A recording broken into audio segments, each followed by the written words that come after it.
චෙට්ටිකුලම් කොටු වූ රගු ප්‍රභාකරන්ගේ පුද්ගලික ආරක්ෂකයා රගු හවුනේ චෙට්ටිකුලම් කඳවුරේදී එයා තමයි කැම ටික පවදීලා තිබ්බේ. ඔහු කිව්වා ප්‍රභාකරන් සුරාපානය කරලා හැම කිසි කෙනෙක් අහුනනම් බොලුවට වෙඩි තියලා මරනවා කියලා. නිව්ටන් නිව්ටල් කළ හැටි කඳවුරක් තිබ්බා 46 කඳවුර කියලා. එතන තමයි හිටියේ LTT සංවිධානයේ දක්ෂතම පුපුරන ද්‍රව්‍ය හසුරවන්න නිව්ටන්. හමුදාවත් එක්ක එකතු වෙලා මුළු කඳවුරම ගත්තා. එතන අපේ කඳවුරක් දැම්මා. කොක්කඩි චෝලේදී හමු වූ කුමාරප්පා හෙලිකොප්ටර් එකෙන් පල්ලෙහාට ලෑන්ඩ් කරනකොට අපි දැක්ක මෙරුන් කලර් පිකප් එකක් එළියට යනවා. බේරුට් කඳවුරට නායකත්වයේ දුන්නේ කුමාරප්පා. කුමාරප්පා කියන්නේ ප්‍රභාකරන්ගේ මස්සිනා. නැගෙනහිරින් පලා ගිය ත්‍රස්තයන් 48 කඳවුර කියලා. කඳවුරක් කංචි කුඩියාරු. කැලේ මැද මහ විශාල කැම්ප් එකක්. ඒ කඳවුර අපි ආක්‍රමණය කරා. ඒකට ලං වෙනකොට ඇවිල්ලා අපේ සෝල් ටීම් එකෙන් වෙඩි තියගෙන එළියට පැන්න කෑලි වලට කැඩිලා පැනලා යනවා. නියතයි ජය. අපි කුඩා කණ්ඩායම් වලින් තමයි හැම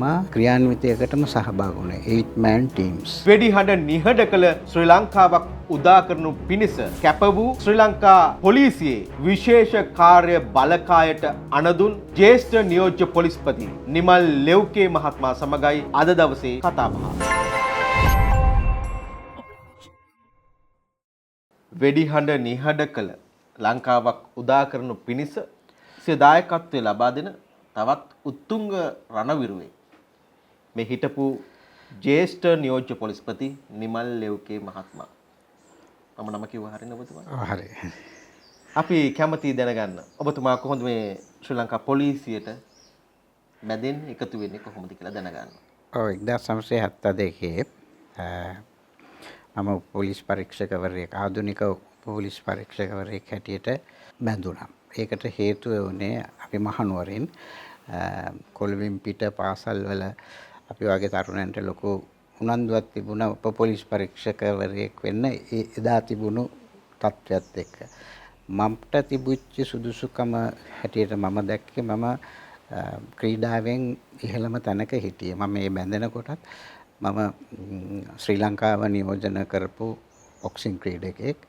ඊට අමතරව මම ක්‍රිකට් ක්‍රීඩාවෙන් මධ්‍යම පළාත ස්කූල්ස් ටීම් එක වෙලා තිබ්බා. ඒ වගේම සිලොන් ස්කූල්ස් බෝලිං ඇවරේජස් වලත් මම පළවෙනි 3 දෙනා අතර හිටියා. ඉතින් ඒ නිසා මට එච්චර ප්‍රශ්නයක් වුණේ නැහැ. ඊට අමතරව මම මහනුවර ක්‍රීඩා සමාජයට රග සෙල්ලම් කරා. මම පාසලේ රග සෙල්ලම් කරලා නැහැ.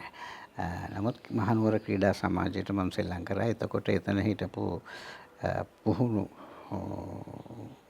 උපදේශකවරයෙක් හැටියට හිටියේ අපෙන් වෙන්නුණු ජනරල් ඩෙන්සිල් කොබ්බකඩුව. එතුමා ඒ දවස්වල හමුදාවෙන් පිටත් හිටිය කාලයක්. ඒ කාලය තුල ඔහු ලොකු සේවාවක් කරා මහනුවර ක්‍රීඩා සමාජයට. ඉතින් මම සෙල්ලම් කරෙත් එතුමා සෙල්ලම් කරපුම එම පොසිෂන් එකේ ස්ක්‍රම් ආෆ් මම කිව්වා. ඉතින් එතුමායි මම අතර ලොකු සම්බන්ධකමක් තිබුණා. අන්‍ය පසු කාලයකත් ඒක හමුදාවේ ඉන්න කොටත් නැති. ඒ අර ලැබපු ආభాෂයත් එක්ක තමයි මම පොලිසිය උප පරීක්ෂක කෙනෙක් හැටියට ආවා. ආපු හැටුවමත් මම එම වර්ෂයේ ජාතික සූර්යා බවට පත් වුණා බොක්සින්. ඊට පස්සේ ශ්‍රී ලංකා රග කණ්ඩායමටත් සෙල්ලම් කරා. ඉතිහාසයේ පළවෙනි වතාවට පොලිස් රග කණ්ඩායම ක්ලිෆර්ඩ් කප් එක දෙන්නේ ඒ අවුරුද්දේ. මම ඒකේ ස්කොඩ් එකේ හිටියා. ටීම් එකේ හිට 20 දෙනාට. ඒ ඉතිහාසෙත් එක්ක ඒ හුඟක් දුරට ක්‍රීඩා පසුබිම තුල තමයි මට පොලිසියට බැඳෙන්න අවස්ථාව ලැබුණේ. ඊට පස්සේ මම CID එකේ කාලයක් හිටියා. ඊට පස්සේ මම අවි පිළිබඳව විශේෂ පුහුණුවක් ලබන්න මම එංගලන්තයට මට ශිෂ්‍යත්වයක් ලැබුණා.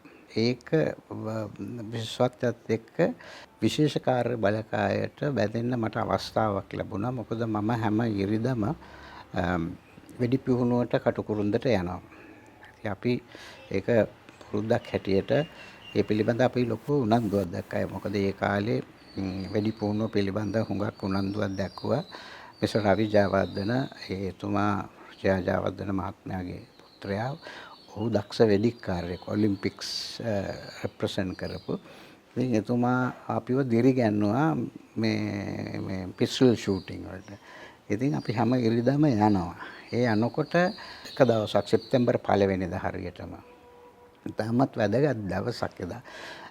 මේ අපි තුවක්කු සුද්ධ කර ඉන්න වෙලාවේ වෙඩි තියන්න ඉස්සෙල්ලා එයා කිව්වා මෙහෙම අපි STF එක කියලා එකක් ෆෝම් කරනවා. පාරාමිලිටරි යුනිට් එකක්.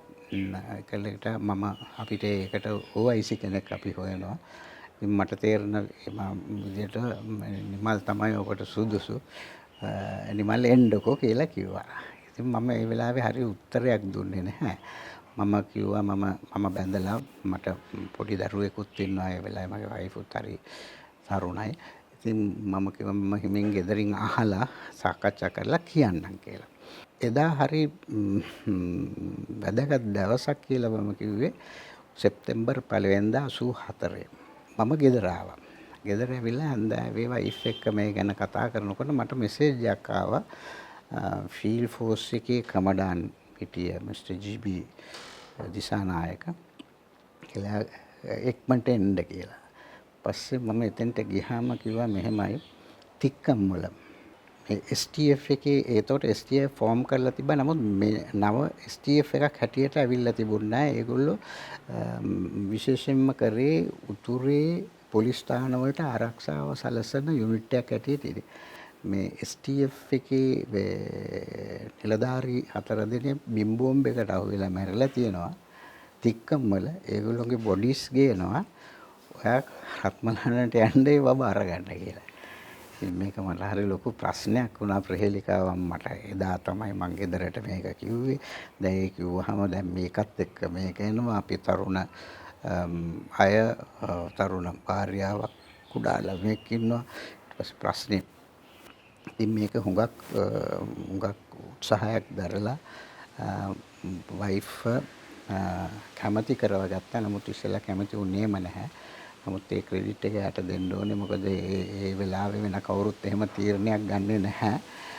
මේ ඉතින් ඒ විදිහට තමයි මම විශේෂ කාර්ය බලකායට බැඳුනේ.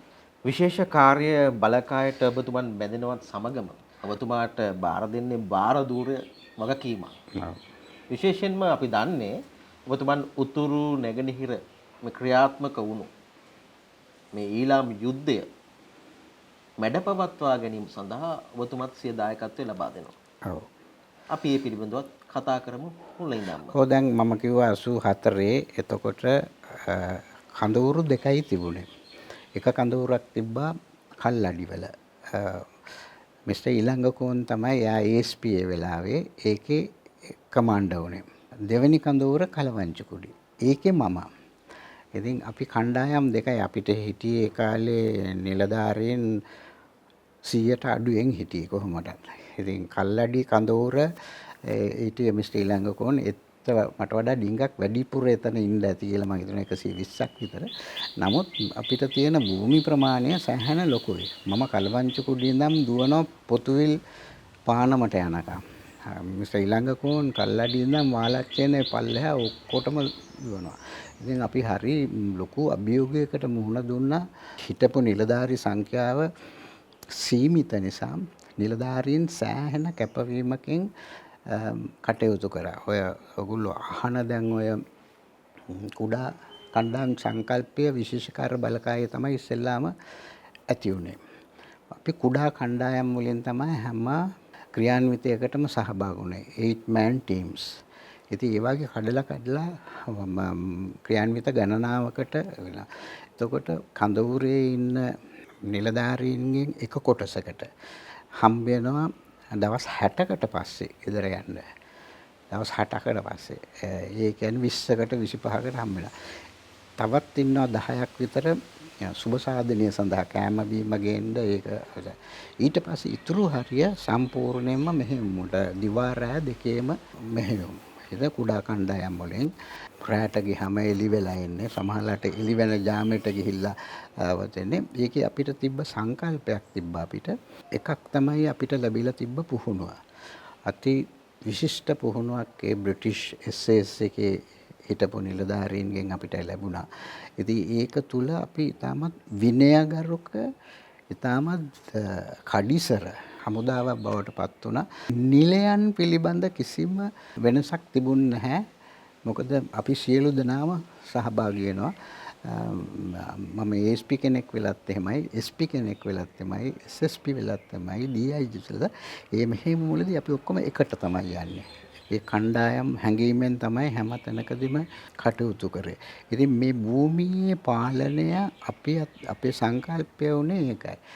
ත්‍රස්තවාදීනුත් අපිත් අතර තියෙන භූමියේ පාලනය අපි සතු ගැනීම තමයි අපි මෙලාට කතා කරනකොට මැප් එකක දාලා කතා කරත් අපි පෙන්නනවා අපිට තියෙන බුද්ධි තොරතුරු අනුව මේගොල්ලෝ මෙන්න මේ හරිය තමයි ඉන්නේ. ඊට පස්සේ අපේ කඳවුර පෙන්නනවා අපේ කඳවුර. මේ භූමිය අපේ යටතේ තියෙන්න ඕනේ. ඒ සංකල්පය උඩ තමයි දිවා රෑ නොබලා නිලධාරීන් සෑහෙන කැපවීමකින් කටයුතු කරා.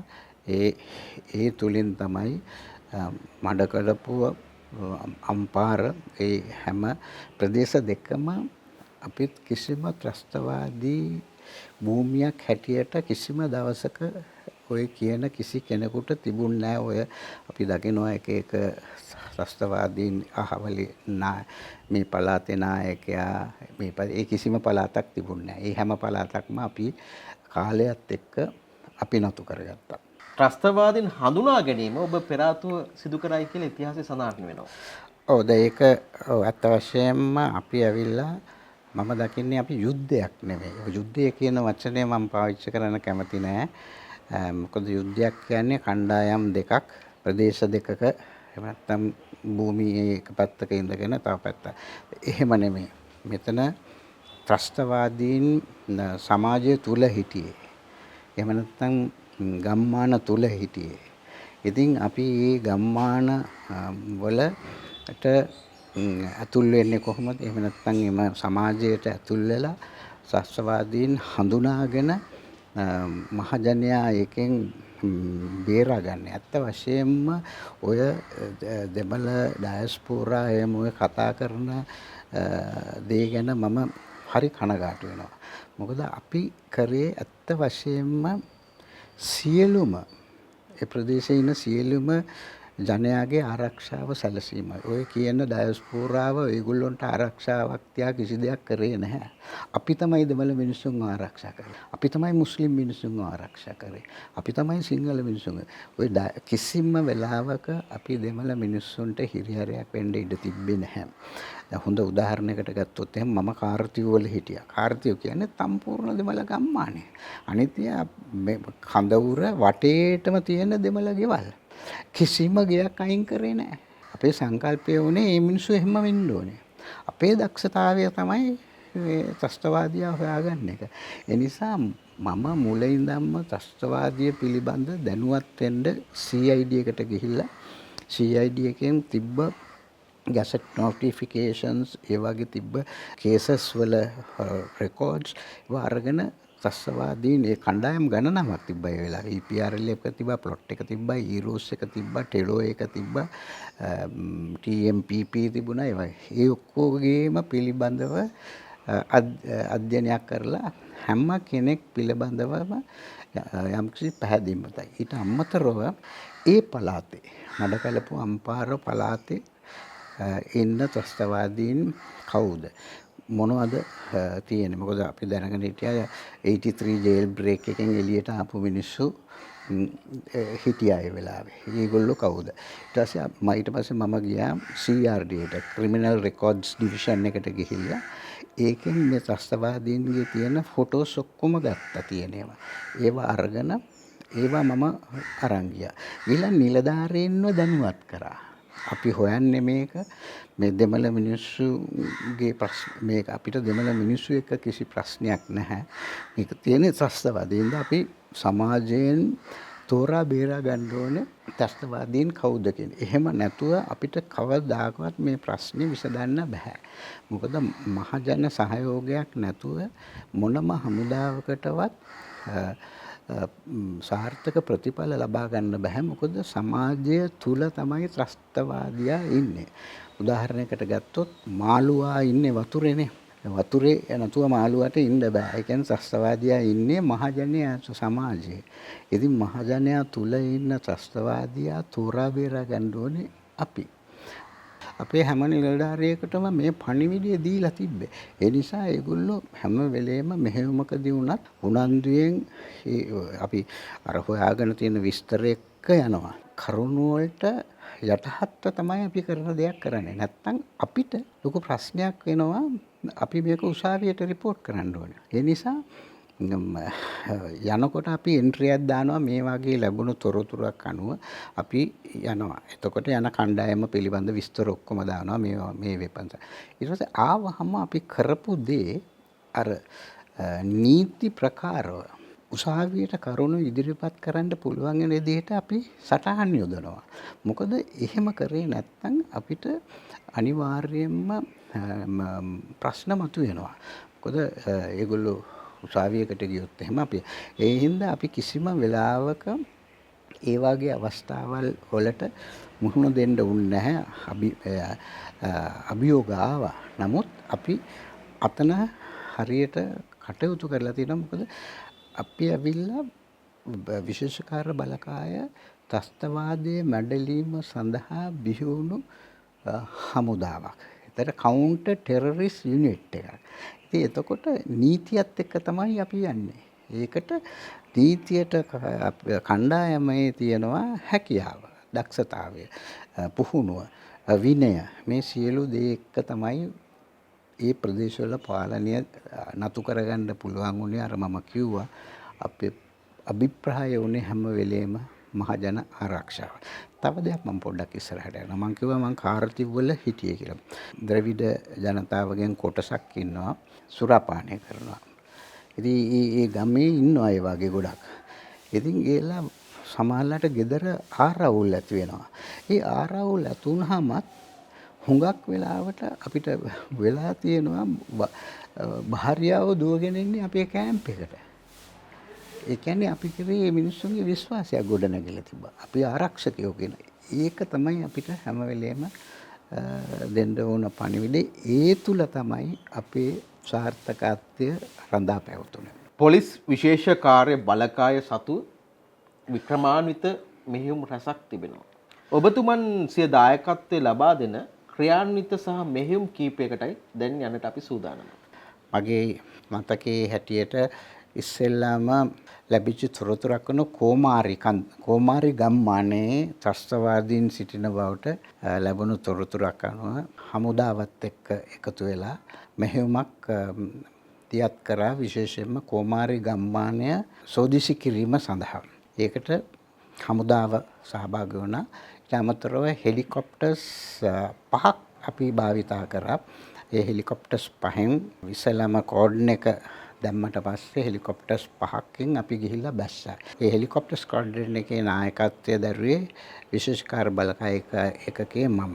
අපි එතෙන්දී ගිහිල්ලා ගම්මානය වට කරලා සිකියෝ කරාට පස්සේ අනිත් කණ්ඩායම ඇවිල්ලා මුළු ගමම සර්ච් කරලා තිබුණු තොරතුරු අනුව 20 ගාණක් සම්බන්ධයි කියන කට්ටිය අපි අත්අඩංගුවට ගත්තා. ඒත් එක්කම අපේ බුද්ධි තොරතුරු අංශ වලින් ලැබිච්ච තොරතුරු අනුව මඩකලපුව අම්පාර දිස්ත්‍රික්කයේ LTT කඳවුරු පිළිබඳ ලැබුණු තොරතුරු වලින් කොක්කඩිචෝලේ තමයි ඔවුන්ගේ ප්‍රධානතම හෙඩ් ඔෆිස් එක හැටියට සයිකෝනේ ඒක අපිට දැනගන්න ලැබුණා. ඔවුන්ගේ උසාවියක් තියෙනවා.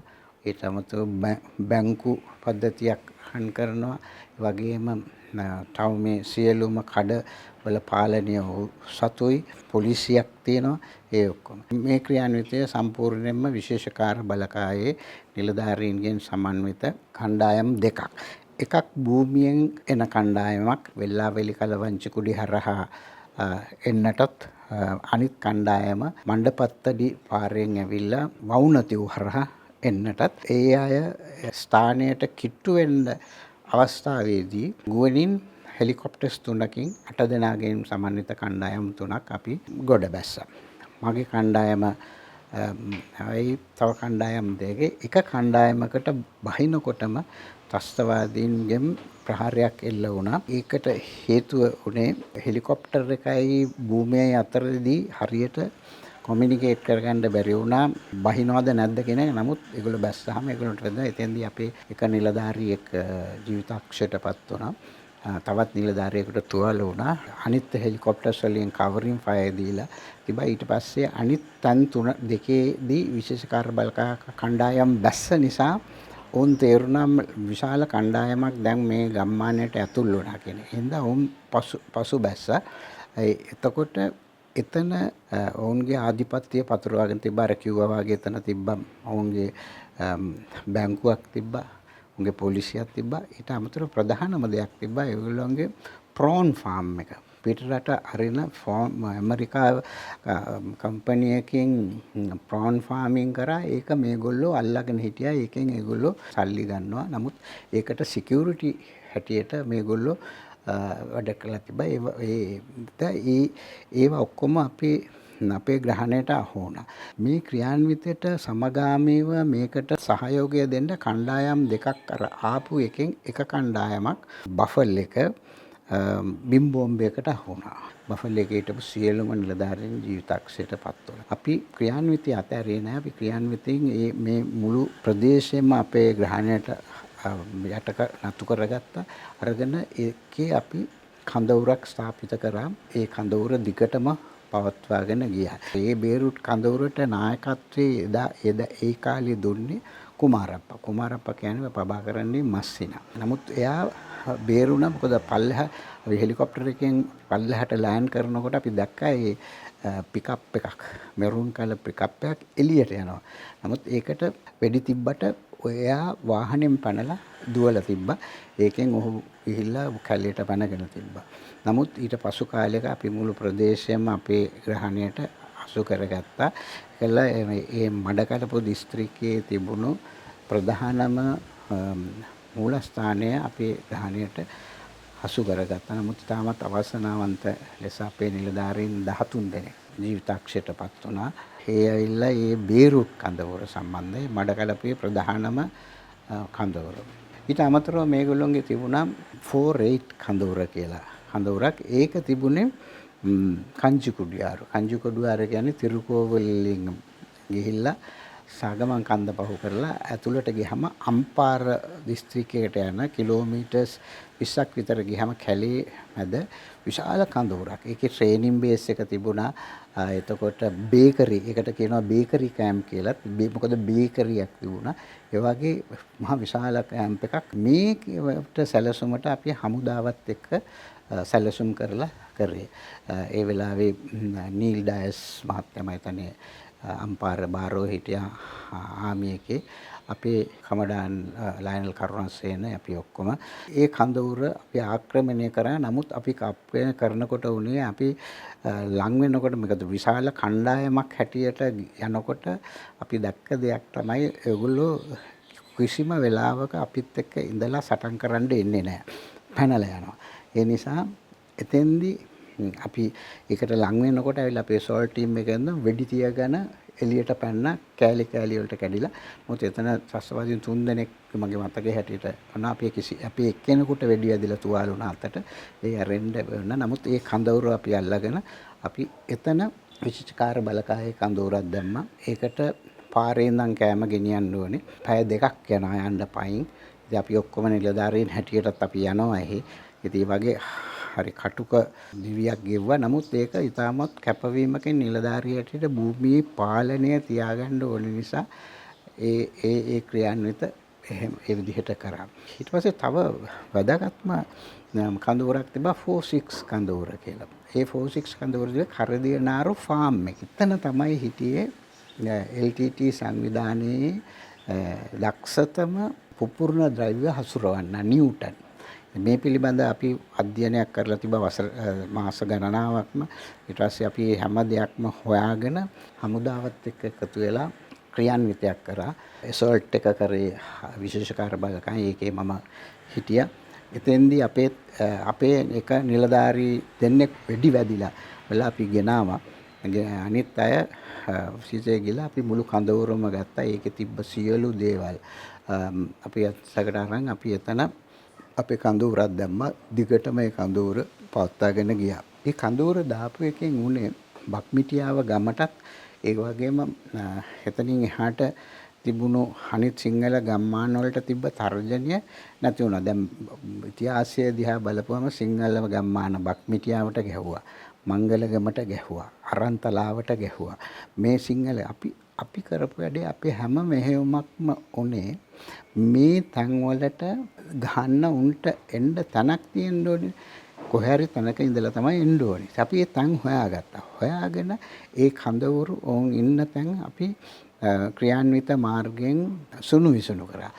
ඒකෙන් සිංහල ගම්මාන ඔක්කොම අපි බාරගත්තට පස්සේ අම්පාර ප්‍රදේශයේ කිසිම ගමකට කිසිම සිංහල ගම්මානයකට කිට්ටු වෙන්නවත් බැරි වුණා. මොකද කිට්ටු වෙන්න කෙනෙක් නැහැ. මොකද ඒවා ඔක්කොම අපි අපේ යටතේ තිබුණු කඳවුරු බවට පත් වෙලා තිබුණා. අර කිව්වා වාගේ ඒගොල්ලෝ ඉන්න තන කොහෙද කියන එක අපි හැම වෙලේම හොයාගෙන අපි ඒවා ආක්‍රමණය කරා. එහෙම නැත්නම් අපේ ග්‍රහණයට ගත්ත නිසා ඒ සිංහල ගම්මාන වලට තර්ජනය ආවේ නැහැ. පස්සෙලා කිව්වා අපි කාර්තිව් කඳවුරේ හිටියා. කාර්තිව් කඳවුරේ වටේම තියෙන්නේ දෙමළ ගෙවල්, කුඩා ගෙවල්. නමුත් අපි කිසිම ගෙයක් අයින් කරෙත් නැහැ. අපි ඒක මැද හිටියේ. නමුත් දෙමළ මිනිස්සුන්ගේ අපිට ලොකු සහයෝගයක් තිබුණා. මම හිතනවා අත්ත වශයෙන්ම මේ මිනිස්සු ත්‍රස්තවාදයට විරුද්ධයි. නමුත් හුඟක් වෙලාවට ඒගොල්ලන්ට කරගන්න දෙයක් නැති නිසා ඒගොල්ලෝ මම හිතන්නේ ඒගොල්ලෝ උදව් කරනවා කියලා. නමුත් ඒගොල්ලෝ හමුදාවට උදව් කරන්නේ නැහැ. මොකද හමුදාවට උදව් කරන්න බෑ. එහෙම කරොත් එහෙම ඒගොල්ලෝම මරනවා. ඉතින් ඇත්ත වශයෙන්ම දෙමළ මිනිස්සු හරි අහිංසකයි. අපේ අභිප්‍රාය වුණේ හැම වෙලේම සිංහල වෙන්න පුළුවන්, දෙමළ වෙන්න පුළුවන්, මුස්ලිම් වෙන්න පුළුවන් සියලු දෙනාගේම ආරක්ෂාව. ඒ වගේම දැනගන්න කැමති මේ විශේෂ කාර්ය බලකායි ඔබ සේවය කරන විට ඔබතුමන්ට මේ මුහුණට මුහුණ ත්‍රස්තවාදීන් හමු වූ අවස්ථා තිබෙනවාද? මෙහෙයුම් වලදී අත්අඩංගුවට ගත්ත ත්‍රස්තවාදීන් අනන්තවත් තියෙනවා. ඊට අමතරව පොලිසිය රාජකාරී කරනකොට ත්‍රස්තවාදීන් සරණ්ඩ වෙච්ච වෙලාවේ ප්‍රභාකරන්ගේ පුද්ගලික ආරක්ෂකයා රඝු වගේ අය මම තමයි ප්‍රශ්න කරේ. ඕගෙන් දැනගත්ත දේවල් ගොඩක් තියෙනවා. රඝු හවුනේ චෙට්ටිගුලම් කඳවුරේදී ඊට පස්සේ මගේ ඉන්ෆෝමන්ගේ කෙනෙක්ගේ මාර්ගයෙන් අඳුරගත්තා මෙයා අහවලා කියලා. ඊට පස්සේ රඝුව ගෙනාවා. ගෙනල්ලා රඝු එක්ක කතා කරා. දිගට කතා කරනකොට එයා සෑහෙන විස්තර ලබලා දුන්නා. එයා ප්‍රභාකරන්ගේ ළඟින්ම හිටපු බොඩිගාඩ්. එයා තමයි කැම ටික පවා ඒ මනුස්සයට දීලා තිබ්බේ. දවස් 3කට විතර ඉස්සෙල්ලා තමයි පැනලා තියෙන්නේ එළියට. මං හැබැයි ඇයි ඉතින් පැනලා ගියේ කියලා. කිව්වා මට ළමයි දෙන්නෙක් ඉන්නවා. ඉතින් අර මේගොල්ලෝ කොටු වෙනකොට එයා දැනගත්තා බේරෙන්න හම්බෙන්නේ නැහැ කියලා. ඒ පාර පැන්න කියලා පැනලා එල්ල ආපුවාම හමුදාවට කොටු වුණා. ඊට පස්සේ චෙට්ටිගුලම් කැම්ප් එකට දැම්මා. ඒ කැම්ප් එකේ ඊට පස්සේ ඒහු අපිත් එක්ක සෑහෙන දුරට සමීපව කටයුතු කරලා ප්‍රභාකරන්ගේ හයිඩ් අවුට් එකට එයා තමයි අපේ ඉන්ටෙලිජන්ස් ටීම් එක අරන් ගියේ. එතෙන්දී අපි ප්‍රභාකරන්ගේ පුද්ගලික අවිය ඌ ඇඳ අර පොඩි ආමස් ඒවා ඔක්කොම අපි තමයි පොලිසියේ මගේ යුනිට් එක තමයි සුල්ෆිකාර් IP ඒගොල්ලෝ රිකවර් කරේ. ඒ අර රඝු තමයි අපිට උදව් කරේ. මොකද එයා දැනගෙන හිටියා මේවා කොහෙද තියෙන්නේ කියලා. නමුත් ඊට ඉස්සෙල්ලා විශේෂකාර්ය බලකායේ ඉන්නකොට හුඟක් අය අපිත් එක්ක එකතු වුණා. ඒ කියන්නේ අපිට හුඟක් මේ සහයෝගය ලැබලා දුන්නා දේශ. මුලින්ම පටන් ගන්නකොටත් එහෙමයි මම නම් කියන්න කැමති නෑ. මම ඒගොල්ලෝ සමාජයේ ඉන්න නිසා EPRLF එක තමයි ඒ දවස්වල නම්බර 1ට තිබ්බේ. ඒකේ එක්කෙනෙක් අපි අල්ලගත්තා. අපි කුම්භකෝණම් වල ට්‍රේන් වෙච්ච කෙනෙක්. ග්‍රෙනේඩ් එකක් එක්ක තාලංකුඩා අපි යනකොට ග්‍රෙනේඩ් එක ගහන්න හැදුවා. ගහන්න බැරි වුණා. අපි පැනලා අල්ලගත්තා. ඊට පස්සේ මගේ කැම්ප් එකේ තමයි දිගටම හිටියේ. එයා සෑහෙන අපි එයාව අපේ පැත්තට හරවාගෙන එයා සෑහෙන දුරට අපිට ඉන්ෆර්මේෂන් ලබා දුන්නා. ඒකෙන් අපිට ලොකු ශක්තියක් වුණා මේගොල්ලෝ ඉන්න තැන් ඔක්කොම හොයාගන්න පුළුවන් වුණා. ප්‍රභාකරන්ට උවමනා කරේ දෙමළ මිනිස්සු පුළුවන් තරම් දුක් විඳිනවා දකින්න. තරුණයෝ දුක් විඳිනවා දකින්න. රැකියාව වගේ. එතකොට තමයි එයාට මිනිස්සු ගන්න පුළුවන් වුණේ. මම දවසක් සුයිසයිඩ් කාඩ් කෙනෙක් ප්‍රශ්න කරා දිගටම රාප් කරනකොට මම එයාගෙන් ඇහුවා ඔයා මේ බෝම්බේ ඇඳගෙන පනින්නද යන්නේ? මම ඇහුවා දැන් ඇයි ඔයා බෝම්බේ ඇඳගෙන පනින්නේ? ඇයි ඔයා මැරෙන්නේ? ඔයාට ඊළම නෙවුනේ. ඔයාට ඊළම ගන්න නම් ඔයා ජීවත් වෙන්න එපා. මැරිලා ඔයාට ඊළමක් හම්බ වෙන්නේ නැහනේ. ඉතින් ඔයා මැරෙන්නේ ඇයි? කිව්වම දැන් කට උත්තර නැහැ. මම කිව්වා ඔයා ඉඳලා ඊළම ගන්න. මම ඔයාගේ හොඳට අඟපැත්තලා කොහොමද LTT එකට බැඳුනේ? සර් මාව බලෙන් බඳගත්තා. මං කිව්වා ඔයාගේ මේ ඇඟපතේ හැටියට බලෙන් බඳගන්නේ කොහොමද? ඔයාට පැනලා යන්න තිබ්බනේ. මට දුන්න උත්තරේ මොකක්ද නැහැ සර් මට පැනලා යන්න පුළුවන්. නමුත් මගේ අම්මා තාත්තාට කියන්නේ කවුද සර් කියලා කිව්වා. ඉතින් යන්න එක ක්‍රමයක්. ඒ කියන්නේ බලෙන් බඳව ගත්තා. ඊට පස්සේ ආවේ නැත්තම් අම්මා තාත්තව මරනවා. ඒ හින්දා තමයි හුඟක් අය බැඳුනේ. ඉතින් ඒක දැනුත් අපි මේ වෙලාවේ මේ ප්‍රශ්නේ දිහා මනුෂ්‍ය ඇසින් බලන්න ඕන ප්‍රශ්නයක් මේක. ඔය කියන හැම ත්‍රස්තවාදියෙක්ම දැන් මං කිව්වා ප්‍රභාකරන්ගේ බොඩිගාඩ් ඒ මිනිහට කෑම දීලා ඒ මිනිහාගේ පස්සෙන්ම තුවක්කුව තියන් හිටපු මිනිහා පවා කතා කරනකොට අපිට අපේ පැත්තට හරවා ගන්න පුළුවන්. මොකද මේ මිනිස්සුන්ගේ හැටි මේ අපි හැම වෙලේම අපිට තිබ්බ ප්‍රශ්නේ තමයි භාෂාව කතා කරන්න බැරිකම. ඒ මුන්ට දෙමළ කතා සිංහල කතා කරන්න බෑ අපිට දෙමළ කතා කරන්න. එතකොට ඇති වුණේ ප්‍රධානම දේ තමයි අවිශ්වාසය. අවිශ්වාසය මත තමයි මේක ඔක්කොම ගොඩ නැගුණේ. ඒකෙන් ප්‍රභාකරන් සෑහෙන ප්‍රයෝජන ගත්තා. ඒ කරලා මිනිස්සුන්ට රස්සාවල් නැති කරලා දුක් විඳලා ඒ කරලා එයාගේ හමුදාවට මිනිස්සු බඳාගත්තා. ඉතින් අපි දැන් ඒවා දැනගෙන තියෙන නිසා අපි යුද්ධෙන් පසු යන මේ ගමනේදී අපි කල්පනාකාරීව ඉතුරු කොටස කරන්න ඕනේ. මොකද ජීවිත ගණනාවක් පරිත්‍යාග කරලා මේ ලබාගෙන තියෙන අවස්ථාවක්. ඉතින් ඒක අපි අතරින් නරකයි. මෙතෙන්දී මම විශේෂ ප්‍රකාශයක් කරනවා ඩයස්පෝරාව මොකක්ද ඔය කරන්නේ? තමන්ගේ මිනිසුන්ට උදව් කරනවද? නැහැ. ඕගොල්ලෝ කරන්නේ ඒගොල්ලෝව ත්‍රස්තවාදීන් බවට පත් කරන්න හදනවා. තමුන්ගේ මිනිස්සුන්ට උදව් කරන්න ඕන නම් ඒගොල්ලන්ට අනිවාර්යයෙන්ම ඔය ප්‍රදේශ දියුණු කරන්න ඒගොල්ලන්ට ඔය සල්ලි දාන්න පුළුවන්. තාලේ ප්‍රදේශ දියුණු කරලා ඒ මොකද ඔය උතුරු නැගෙනහිර හැම දෙමළ මිනිස්සෙක්ම අපි දැකලා තියෙන තාමත් උත්සාහවන්තයි. ඒ නිසා ඔය දාන සල්ලි වලින් කරන්නේ ඒ මිනිස්සුන්ව නැතිකරන්න කරන ක්‍රියාදාමයක්. මොකද තුවක්කු වලින් මිනිස්සුන්ව ජීවත් කරවන්න බෑ. ඇමුනිෂන් වලින් මිනිස්සුන්ව ජීවත් කරවන්න බෑ. එක්ස්ප්ලෝසිව් වලින් මිනිස්සුන්ව ජීවත් කරවන්න බෑ. එහෙමනම් ඇයි ඩයස්පෝරාව ඒවට සල්ලි දෙන්නේ? ඒගොල්ලෝ මිනිස්සු ශක්තිමත් කරන්න ඕන නම් ප්‍රදේශීය දියුණු කරන්න. ඒගොල්ලෝ උතුරු නැගෙනහිර මේ ලංකාවේ ප්‍රධානතම මර්මස්ථාන බවට පත් කරන්න පුළුවන්. ඊට අමතරව ඔය දෙවිඩ තරුණයෝ සහ දෙවිඩ අනිත් ජනතාවගේ තියෙන කැපවීම ප්‍රයෝජනය ඒ විදිහට ගන්න ඒගොල්ලොන්ව නිකන් අනවශ්‍ය ලෙස තුවක්කු සහ අනිකුත් යුද උපකරණ ලබා දීමෙන් ඔය කරන්නේ උදව්වක් නෙමෙයි. ඔය කරන්නේ උන්ව අගාධයට ඇදලා දාන එක. ඒ නිසා තමුන් හිතනවා නම් තමුන් උපදුණු ප්‍රදේශවලට උදව් කරන්න ඕනේ. අපේ ඥාතින්ට උදව් කරන්න ඕනේ. කරන්න තියෙන ප්‍රධානම දේ තමයි ඒ පළාත් දියුණු කරන්න යම් කිසි ක්‍රියාමාර්ග ගන්න. විශේෂ කාර්ය බලකායේ තව එක අංගයක් තමයි විශේෂිත පුද්ගලයන් ප්‍රභූන් ආරක්ෂා කිරීම. යම් කාලයක රටේ ප්‍රධානී ආරක්ෂා කිරීම වගකීමත් ඔබතුමාට පැවරලා තිබුණා. ඔව් ඒක උනේ අත වශයෙන්ම විශේෂ කාර්ය බලකායට බැඳෙන්න ප්‍රථම මම මැලේසියාවේ ප්‍රභූ ආරක්ෂාව පිළිබඳව පාඨමාලාවක් හදාරලා තිබ්බා. ඒ හින්දා මට යම්කිසි දැනුමක් ප්‍රභූ ආරක්ෂාව ගැන තිබුණා.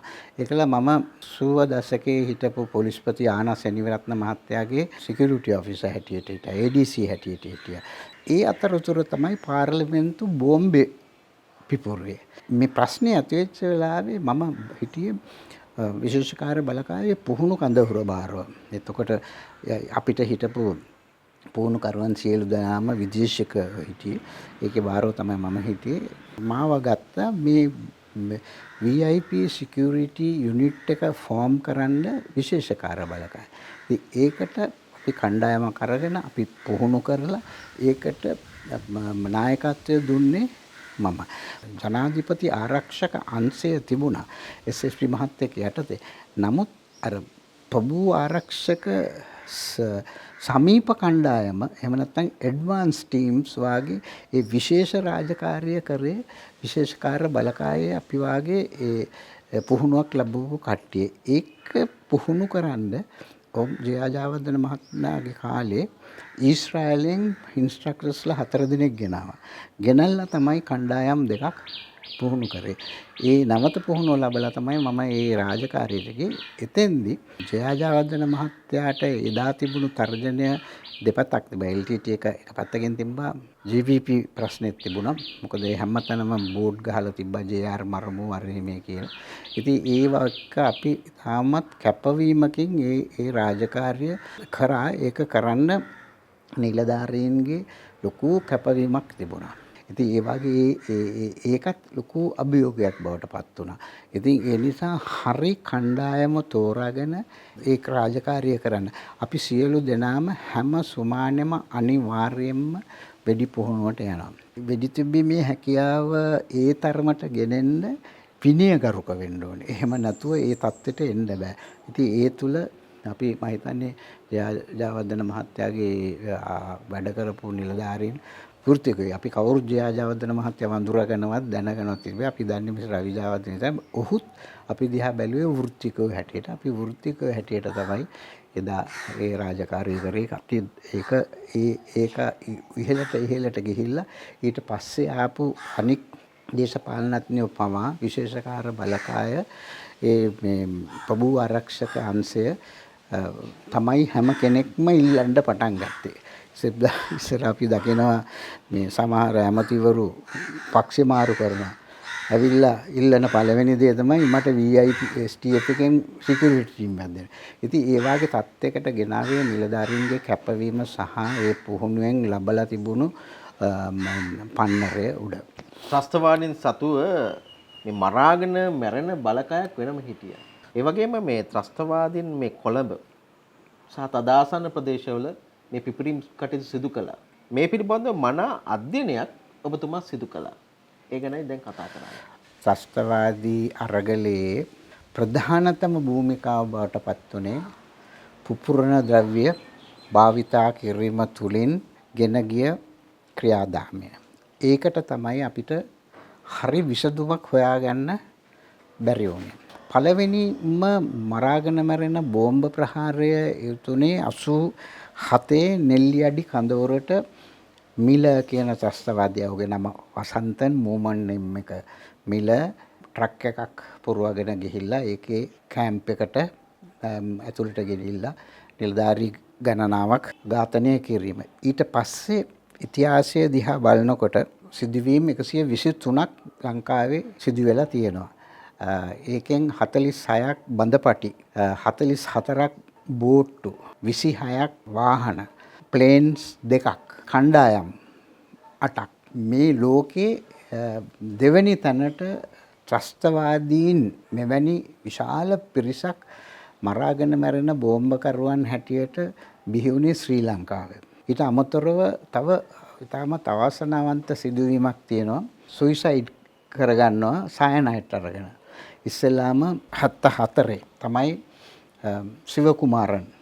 සිවකුමාරන් බැංක් රොබරි එකට අහුණා. අහුවෙලා පොලිසිය අල්ලගත්තට පස්සේ ඔහු සයනයිට් කරලා කාලා මැරුණා. එදා තමයි පොලිසියත් දැනගත්තේ මෙහෙම දෙයක් තියෙනවා. ඒ සිවකුමාරගෙන් පටන් ගත්ත එක පසු කාලයක ප්‍රභාකරන් මේගොල්ලන්ට නියෝගයක් දුන්න හැම කෙනෙක්ම සයනයිට් කරලා තියාගන්න ඕනේ. ඒකට කරුණු දෙකක් තිබුණා. එකක් ඔහු අත්අඩංගුවේදී පීඩනයකට අහු නොවි ඔහුට ජීවිතේ ගලව ගන්න. නැත්තම් ඔහුව ප්‍රශ්න කරන්න ගියම. අනිත් එක ඔහු ප්‍රශ්න කරලා ඔහුගෙන් දේවල් දැනගන්න තියෙන අවස්ථාව නැති කරන්න. ඒ නිසා මේ හැම කෙනෙකුටම සයනයිට් කරලා වෙනවා. ඒ වගේ 436ක් තරුණ තරුණියෝ සුයිසයිඩ් කරගෙන තියෙනවා ඔය කාලය තුල. මම පළවෙනි වතාවට එහෙම දෙයක් දැක්කේ 86 වර්ෂයේ කල්මුනේ ටවුමේ. අපි සිවිල් එකේ අපිට ලැබුණා ඉන්ෆර්මේෂන් එකක් යම්කිසි ත්‍රස්තවාදී කණ්ඩායමකට අයත් පුද්ගලයන් 3 දෙනෙක් කල්මුනේ බසාර් එකට එනවා කියලා. ඊට පස්සේ ඉන්ෆෝමන්ටුත් එක්ක ගිහිල්ලා හිටියා ටැක්සි ස්ටෑන්ඩ් එකේ හිටියේ මම මට හොඳට තමයි මමයි තව දෙන්නෙකුයි හිටියා අපි සරම ඇඳලා තොප්පියකුත් දාගෙන හිටියා එනකොට අර ඉන්ෆෝමන්ට් පෙන්වස අන්න අහවලා තමයි සර් මිනිහා එයා මේ මණ්ඩූර් පැත්තේ ඉන්නේ කියලා කිව්වා. ඉතින් මමයි මගේ අනිත් නිලධාරියයි අපි දෙන්න ළඟට මෙහෙම කිට්ටු කරා. කිට්ටු කරලා ඉවරලා මම වම් අතෙන් එයාගේ දකුණු අත අල්ලගත්තා ස්ටග්ගෙට. එනකොට මෙහෙම කරලා බැලුවා මගේ මූණ දිහා.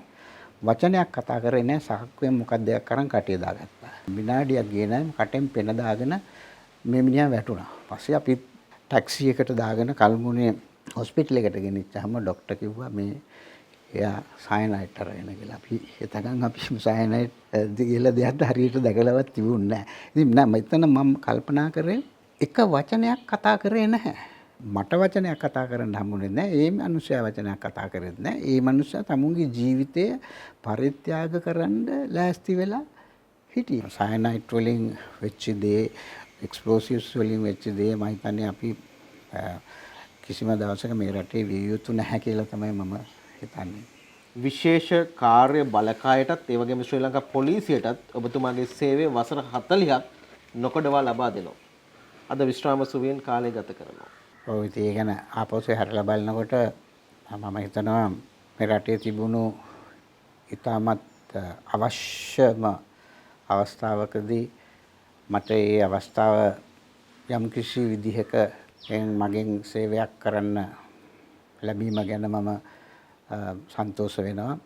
ඒ වගේම මේ හැම වෙලාවකම බැලුවේ රටේ ආරක්ෂාව ස්ථාපිත කරන්නේ කොහොමද කියන එක. මම හිතනවා සෑහෙන දුරකට ඒ පිළිබඳව මට සන්තෝෂ වෙන්න පුළුවන්. නමුත් ඉදිරියට එහෙම විය යුතු නැහැ. දැන් තියෙන්නේ ඉතිරි කොටස සාමදාමයෙන් මේ ඉදිරි ගමන යන්න කටයුතු කරන එක. 30 වසරක ශාපලත් යුද්ධෙන් රට බේරා ගැනීම උදෙසා තමන්ගේ සේවය නොකඩවා ලබා දුන් ඔබතුමා වැනි විරෝධාර රණවිරුවන් නිති ඇගීමට ලක් වී යුතුයි. ඉතින් අපි මේ අද මේ වැඩසටහන බලන බොහෝ දෙනෙක් සහ සමස්ත ශ්‍රී ලංකාවේ බොහෝ දෙනෙක් ඔබගේ නම නාමය දන්නවා. ඉතින් අපි ඒ සියල්ලක්ගේම සහ මේ වැඩසටහන සිදු කරන අපෙත් නිති ආශිර්වාදේ ඔබතුමන්ට නොකඩවා ලැබෙනවා. අපි බොහොම ස්තුතිවන්ත වෙනවා දවසේදී මේ වැඩසටහනට එකතු වුණාට. බොහොම ස්තුතියි මට මේ අවස්ථාව ලබා දීම ගැන. මම ඔබටත් අනිත් සියලු දෙනාටම ස්තුතිවන්ත වෙනවා.